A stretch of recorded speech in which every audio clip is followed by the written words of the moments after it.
Hello guys, स्वागत है आप सभी का इस YouTube वीडियो में। मैं हूं आपका स्टोरी वाला गाय और सबसे पहले दिल से thank you for insane support on haunted hotel part 1। मैं सच बताऊं, मुझे एक्सपेक्ट भी नहीं हो रहा था कि आप लोग मुझे इतना प्यार दोगे। तो भाइयों और बहनों, हम उस रात की स्टोरी को कंटिन्यू करने वाले हैं इस वीडियो में और ये उस स्टोरी का फाइनल पार्ट होगा। तो टेंशन मत लो गाइस, ये वीडियो भी बहुत ज्यादा इंटरेस्टिंग होने वाली है।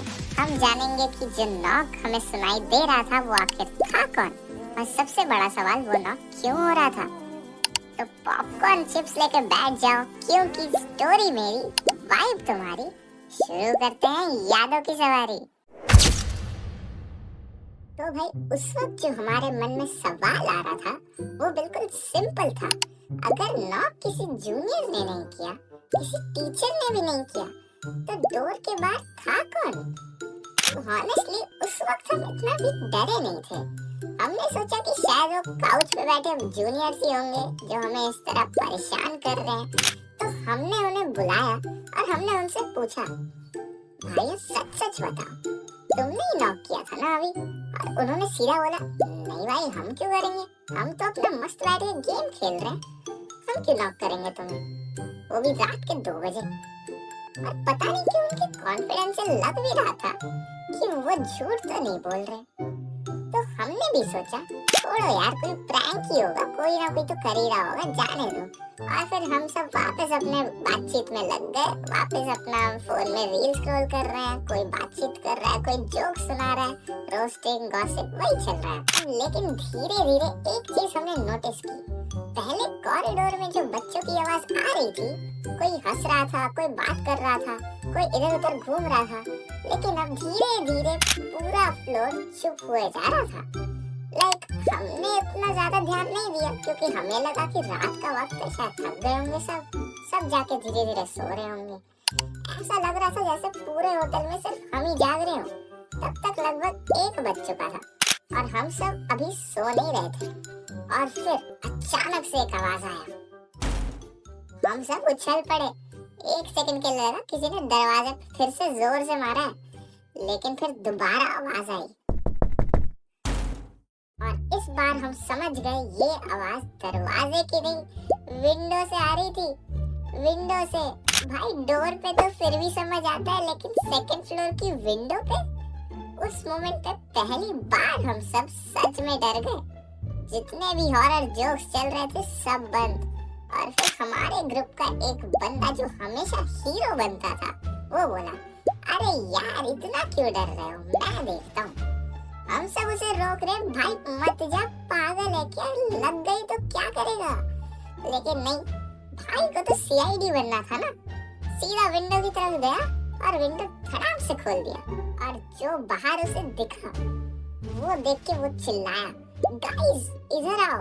अब उसकी आवाज सुन के हम सबकी फट गई। हम भागते हुए उसके पास गए और बाहर देखा तो कुछ नहीं था। हम बोले, भाई तू पागल है क्या, इतने इंटेंस सिचुएशन में हमें और डरा रहा है। फिर वो बोला, भाई नीचे तो देखो। और जैसे ही हमने नीचे देखा हम सब चुप हो गए। गेस करो गाइस क्या होगा उस वक्त। विंडोज के नीचे एक छोटा सा स्लैब था और उस स्लैब पे रखे थे 3 अंडे। अब तुम लोग हंसोगे, अंडे रखे थे तो क्या हो गया भाई, चिड़िया के होंगे। भाई हमें भी ऐसा ही लगा कि ये अंडे चिड़िया के होंगे, लेकिन असली शॉक तब लगा जब हमने अंडों के पास एक छोटा सा सिंदूर का डब्बा देखा और छोटा सा काजल का भी डब्बा देखा। हम सबकी फट के हाथ में आ गई थी उस वक्त। और उस वक्त जो हमारे दिमाग में आ रहा था वो सिर्फ एक ही चीज था, जो कि था ब्लैक मैजिक। हम सब सोच में पड़ गए, ये पक्का ब्लैक मैजिक होगा। हमने बिना 1 सेकंड वेस्ट किए विंडो को फटाफट बंद कर दिया और सब बेड पे बैठ गए। अब किसी को जोक नहीं मारना था, किसी को हंसी नहीं आ रही थी, सब बस एक दूसरे का शक्ल देख रहे थे और सोच रहे थे आखिर चल क्या रहा है। और तभी दरवाजे से आवाज आई, ठक ठक ठक। दरवाजे फिर से बजने लगा। भाई इस बार तो कोई खोलने को रेडी ही नहीं था। जो हमारा डेयरिंग दोस्त था वो भी बोला, मैं तो नहीं खोल रहा। सच बोलूं तो सबके चेहरे पे डर साफ दिख रहा था, लेकिन फिर हमने डिसाइड किया यार जो होगा देखा जाएगा, क्या पता कोई ना कोई हो, इंसान ही हो, इस बार तो पता लग ही जाएगा कि कौन है। हम सब एक साथ गए, सबने डोर का हैंडल पकड़ा और फटाफट खींच दिया।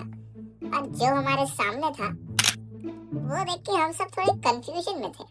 सामने खड़े थे 8th और 9th के लड़के और वो हमसे भी ज्यादा डरे हुए लग रहे थे, कुछ तो प्रॉपर्ली बोल भी नहीं पा रहे थे। वो बोले भाई प्लीज हेल्प कर दो। हम बोले क्या हुआ? उन्होंने बताया कि उनके रूम से भी बैंगिंग की आवाज आ रही थी और पहले उन्हें लगा कि हम 10th ग्रेडर्स मजाक कर रहे हैं, लेकिन जब उन्होंने अपनी स्टोरी सुनाई तब हम सबके चेहरे उड़ गए। अब सिचुएशन सीरियस लग रही थी। मैंने बोला भाई तुम्हारे साथ ही नहीं हमारे साथ भी यही चीज हो रहा है। और फिर हम सातों दोस्तों ने डिसाइड किया कि हम सबके रूम्स चेक करते हैं। उस वक्त 7 रूम्स में हम बॉयज स्टे कर रहे थे 2nd फ्लोर पे।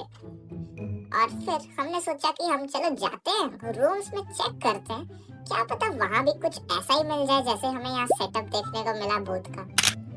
7 रूम्स में हम गए, चेकिंग करा और हैरानी की बात ये थी 7 में से 5 रूम्स के बाहर अंडे, सिंदूर और वही अजीब सा सेटअप था।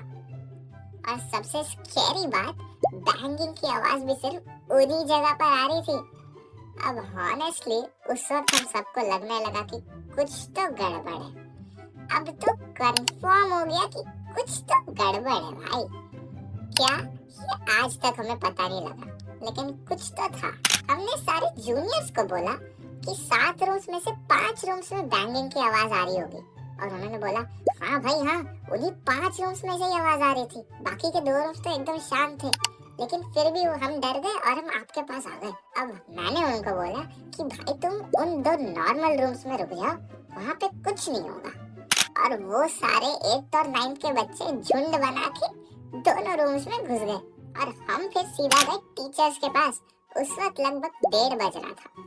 पूरी कहानी हमने टीचर्स को बताई, नॉकिंग, विंडोज से आवाज आना, अंडे, सिंदूर और जो कुछ भी हुआ था हमारे साथ। टीचर ने सोचा हम भी एक बार चेक कर लेते हैं, क्या पता हमारे रूम में भी कुछ ना कुछ हो। टीचर्स ने अपना रूम भी चेक किया और लकीली उनके रूम में कुछ भी नहीं था। तो उन्होंने फटाफट प्रिंसिपल को कॉल किया, हमारी बात सीरियसली ली गई। मैं तो उसके लिए बहुत बहुत शुक्रगुजार हूँ, उस स्कूल का और उस टीचर्स का। और फिर जब प्रिंसिपल को कॉल किया गया, प्रिंसिपल ने डिसाइड किया कि हम उस होटल को चेंज करेंगे उसी रात। और भाई रात के 1:30 से 2 बज रहे थे, हम सब सूटकेस लेकर होटल से बाहर निकल रहे थे। तो फीलिंग ही अलग आ रही थी, मतलब एक पॉजिटिव वाइब आ रहा था जैसे ही हमने होटल के बाहर कदम रखा। टीचर्स भी हमारे साथ थे तो अब ज्यादा डर नहीं लग रहा था। हम बस का वेट कर रहे थे क्योंकि भाई पैदल थोड़ी जाएंगे दूसरे होटल तक, बस से जाएंगे ना, कितने सारे बच्चे थे। और तभी हम में से एक दोस्त ने आसमान की तरफ देखा और उसने हमें बोला भाई आसमान तो देख, मजा आ जाएगा देख। हम सबने देखा और उस वक्त पूर्णिमा की रात थी, फुल मून, जिस वक्त भूत का सबसे ज्यादा प्रेजेंस माना जाता है, उसी वक्त। अब इस बंदे ने हमारे इस हॉन्टेड ट्रिप को और ज्यादा हॉन्टेड बना दिया। हम वैसे ही इतने डरे हुए थे, इसने तो हमारी और समझ जाओ यार। लेकिन फिर भी हम तब तक कन्विंस नहीं थे। हम सोच रहे थे यार कोइंसिडेंस होगा, ओवर थिंकिंग होगी, ऐसा क्या हो सकता है, कुछ मतलब हो सकता है यार, कुछ ना कुछ हो, ऐसे कोइंसिडेंस होगा, सिंदूर काजल कोई ना कोई हमें डरा रहा होगा, होटल वाले ही डरा रहे होंगे, क्या होगा, कुछ नहीं होगा।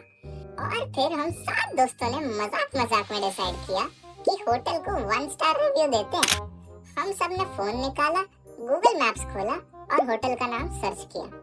और रिव्यूज खोलते ही जो हमें दिखा, हमारे पैरों तले जमीन खिसक गई, क्योंकि अब तक हम ये नहीं मान रहे थे कि यहाँ पे कुछ भूतिया प्रेजेंस हो। लेकिन जो रिव्यूज हमने देखे लोगों के, उसके बाद कंफर्म हो गया कि पक्का ये कोई अजीब ही जगह है। जैसे ही हमने रिव्यूज का सेक्शन खोला, लेटेस्ट रिव्यू जो दिया हुआ था वो 2 महीने पहले का दिया हुआ था। और 2 महीने पहले जितने भी रिव्यूज आए थे उसमें से 60% रिव्यूज यही थे कि 2nd फ्लोर अवॉइड करो, रात को डोर्स बैंग करते हैं। होटल हॉन्टेड है, फैमिली के साथ तो कभी मत आना और अकेले तो बिल्कुल भी मत आना, never stay on second floor. ऐसे ऐसे रिव्यूज लिखे थे भाई। और उस मोमेंट पे हम 7 लोग एक दूसरे का मुंह देख रहे थे, किसी के पास बोलने के लिए कुछ था ही नहीं। अब तक जो हम कोइंसिडेंस बोल रहे थे वो कोइंसिडेंस तो अब लग नहीं रहा था।